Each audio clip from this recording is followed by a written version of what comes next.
China has warned thousands of troops, armoured vehicles and artillery could be deployed within hours as the country reignites another border conflict, this time with fellow nuclear power India.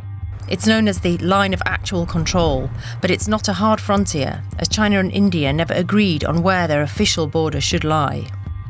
The Chinese military have erected shelters, concrete bunkers and camps in areas around the LAC that had been under Indian control. The move reportedly caught India by surprise, who responded by rushing in troops to the Ladakh region.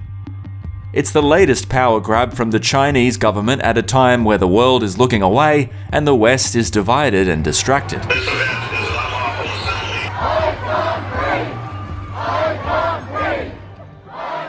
In Hong Kong, pro-democracy protests have continued for more than a year, challenging China's Communist Party authority. China now plans to impose a new national security law to prevent foreign forces interfering with Hong Kong affairs. China staunchly opposes any foreign forces interfering in Hong Kong. A legislation that effectively threatens to inflict mainland-style censorship on the free city. One of the countries that would be most deeply affected if this legislation comes into force is Taiwan, which has aided Hong Kongers in their civil protests over the years. A recent poll showed 73% of Taiwanese people do not consider the Chinese government a friend of Taiwan. Taiwan's President Tsai Ing-wen won a crushing re-election victory this year in a humiliation for Beijing, which had worked hard to undermine her. In response, China denounced Tsai's inauguration and dropped the word peaceful from its calls for unification with the island democracy.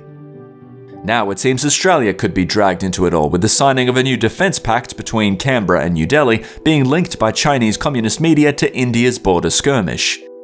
China-Australia relations have already been icy of late. Our government implemented restrictions on Chinese investment in recent years and excluded Chinese company Huawei from constructing Australia's 5G network over spying fears. The Chinese are behind by far the biggest source of cyber hacking.